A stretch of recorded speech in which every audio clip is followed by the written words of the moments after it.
Hello, my name is David. I'm the Preparedness Therapist. Here to talk today with you about a grid down, long-term grid down situation, dark ages, where life as we know it is not the way it is. If there's any kind of running vehicles, you don't have them probably. If you do have them, you better watch out because you're going to get shot and somebody else is going to want them. So anyway, we're here to talk about, that kind of society, that situation, which may or may not happen. I'm not a fatalist. I don't anticipate that it will happen, but I am aware that it's a possibility that it could. And so I want to hope for the best, prepare for the worst, and take what comes. So in the first 10 days, what do you do? I've already made some videos on what do you do in the first minute? What do you do in the first day? What are some things you want to do? What are some things you want to avoid? This video is about the first 10 days. So during the first 10 days, what do you want to do in a grid down situation? First of all, you want to stay secure. That is not only with your safety as far as keeping yourself physically secure, but you also want to make sure that you have some downtime, a little bit of downtime, so that you can unwind. I know that it sounds counterintuitive. It sounds really intuitive, actually, but it sounds really hard to do. And frankly, it is going to be hard to do.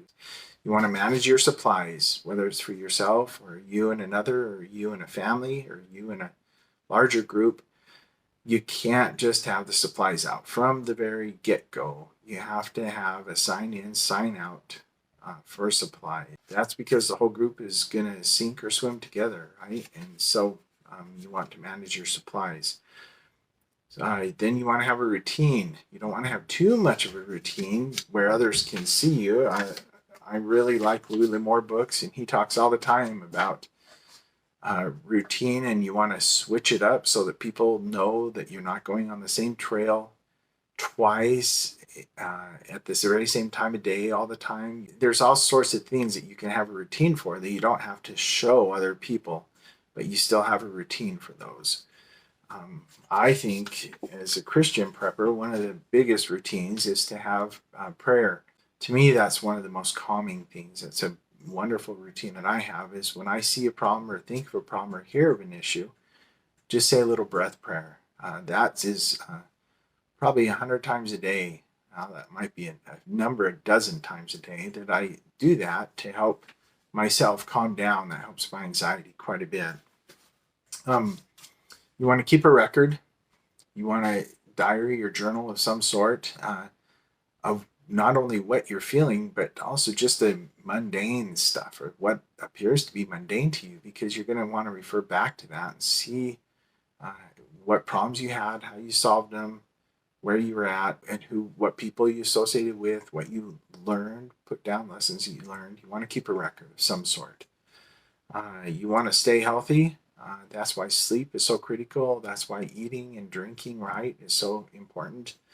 I know we're all going to try to do our best in this situation, but actually making that happen is sometimes going to be hard. I get that. Stay as healthy as you can, physically and mentally healthy. You want to connect with others. As much as we think we want to be a lone wolf, and as much as some people kind of live as a lone wolf, they still require other people. Be wise in your connections. Don't just start connecting with somebody because they appear to be good. There's going to be a lot of master manipulators that are going around and taking advantage of people. Maybe even sometimes people you've known for some time. Be wise in your connections. Be wise in your trust. But connect with others. And then this last one I've already mentioned a few times. I have it as number 7 on my list. Take some downtime. A bow, if you shoot not the new compound bows or anything like that, but like the recurves I grew up with. My uncle made some recurves, and you keep those bows strung up and they're going to lose their spring. You can't be wound up all the time. You need to give yourself some downtime so that you can relax. And I encourage really micro vacations. I don't even know what to call them. 5 or 10 minutes a day, every so often, take some time to yourself. Thanks for watching. Watch my other videos. Subscribe. Enjoy this time that you're getting ready. It doesn't have to be filled with stress or worries. That's why we're doing it right now. We hope for the best, prepare for the worst, and take what comes.